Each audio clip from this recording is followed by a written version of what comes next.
Good morning, good morning, good morning. Today we're going to talk about faith and finance and freedom. What does God really say about wealth? How are you all today on this fantastic Friday?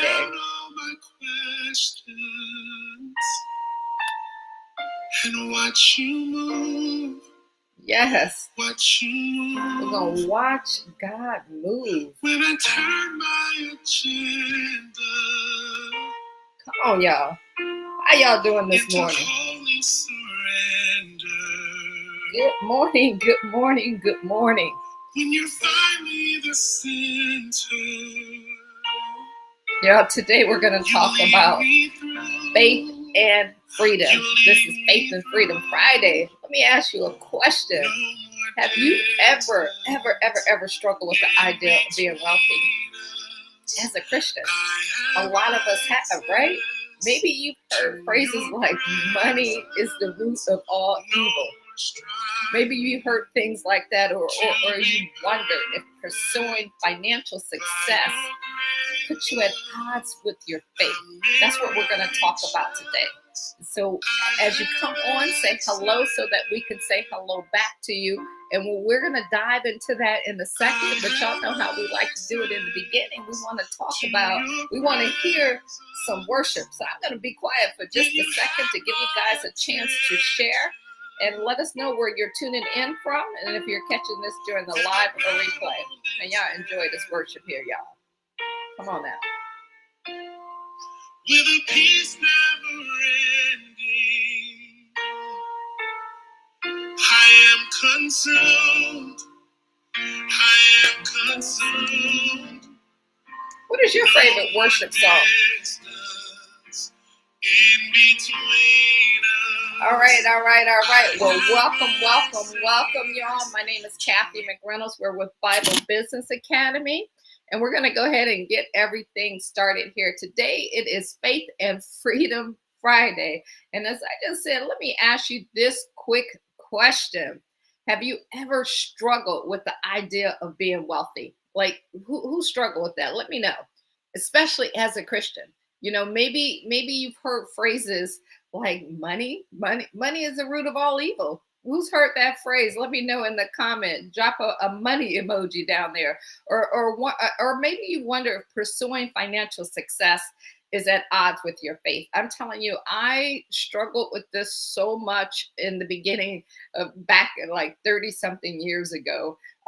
When I started my financial service business, it was really hard to say, is it okay? Because you've been, where I came from, that's what you were ingrained with. Like, no, you shouldn't work for money or have money.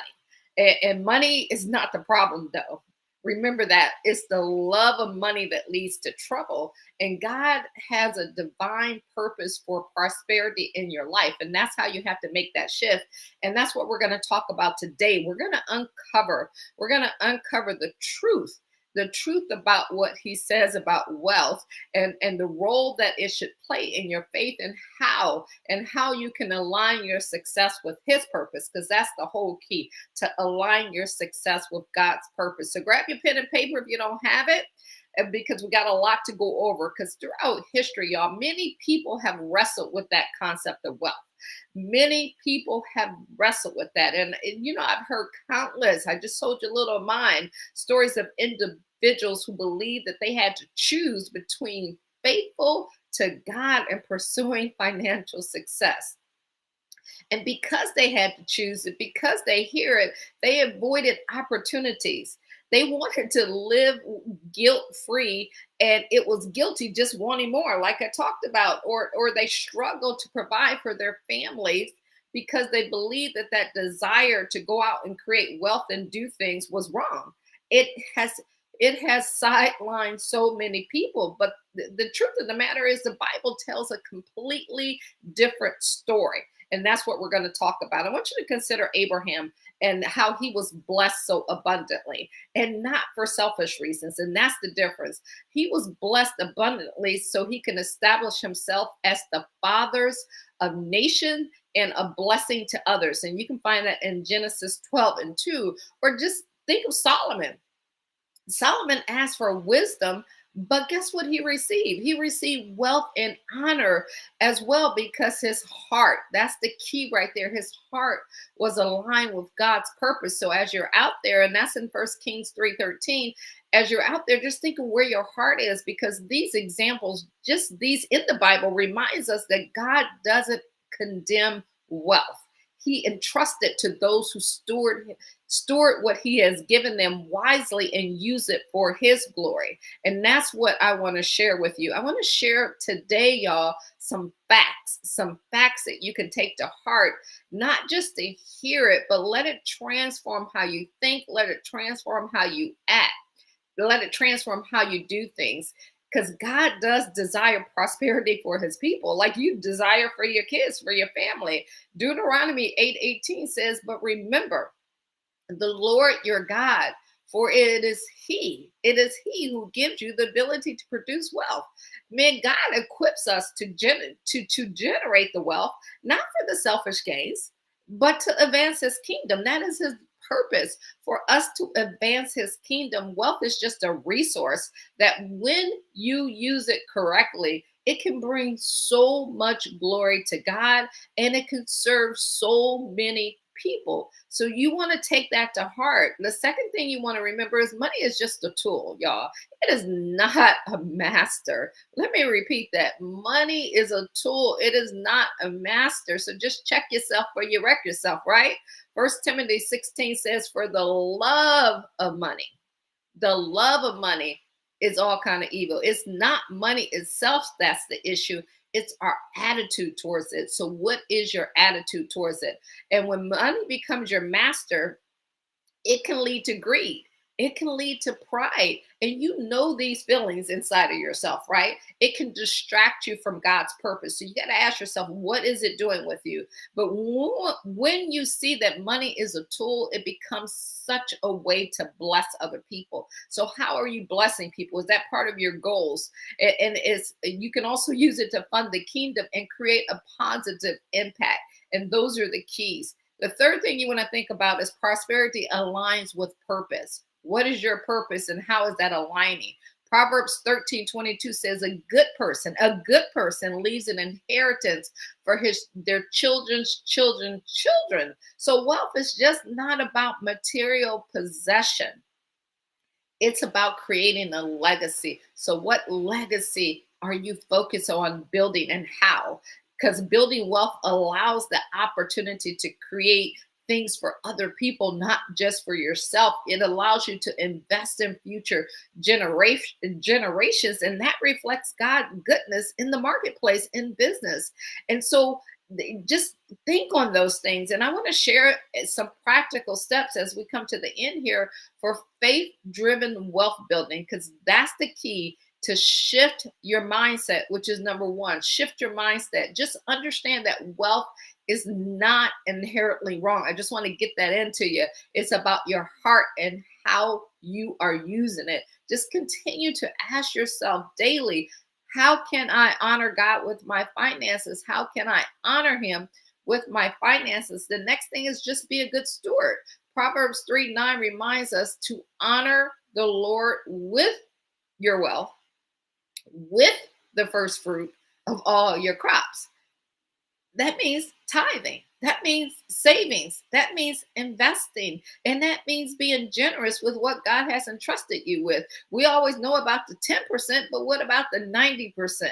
We all have challenges with that, because you want to make wealth a means, not the end, right? You want to use your business to solve problems. Use your business to create jobs. Use your business to support ministry. Use your business to create generational wealth. And just remember, Matthew 6:33 says, seek ye first the kingdom and his righteousness, and then all things will be given to you as well. So how are you prioritizing God's will so that everything else will fall in place? Just stay humble, y'all. Stay grateful. James 1:7 reminds us every good and perfect gift is from above. And that's the beauty, especially in the season that we're in.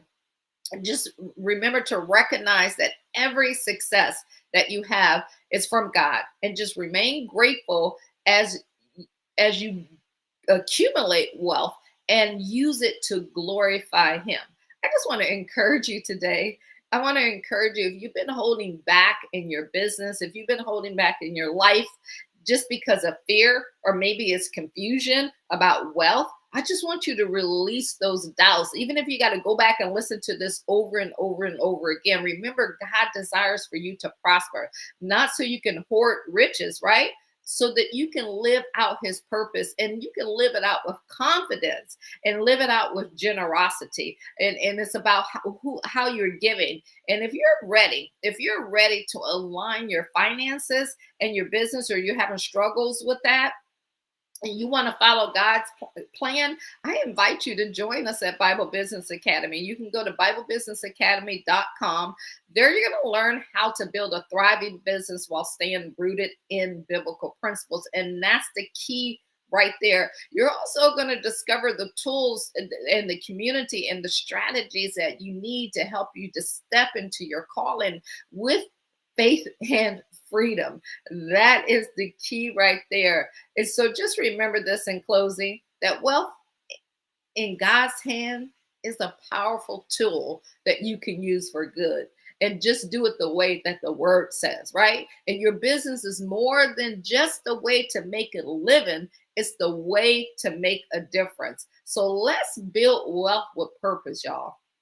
Let's use wealth as a way to align our hearts with God's will and trust him. Trust him to do extraordinary things through us. And just remember that together, y'all, we can move forward in faith. We can move forward in freedom. We can move forward in abundance, and we can make a huge and big difference. So don't let the world rob you. You know, the devil comes to kill, steal, and destroy. Don't let him destroy what God has put here for you and the purpose that he has for you. Use it to help people to change their life. Use it to help the kingdom to grow. Use it to make a difference, and use it for generational wealth. I hope you guys got value today. Let me know in the comments, what was your aha moment? What was that big value you got? And make sure you go to BibleBusinessAcademy.com, BibleBusinessAcademy.com, and let us help you grow your business with faith so that you can live out that purpose and have the freedom that God has given to you and he desires for us to have. All right, y'all. Have a great, great day. Let's end this Faith and Freedom Friday with a little bit more motivation. And I'll see you all on Monday. Have a great weekend. Make sure you drop it in the comments if there's any ways that we can help you. Appreciate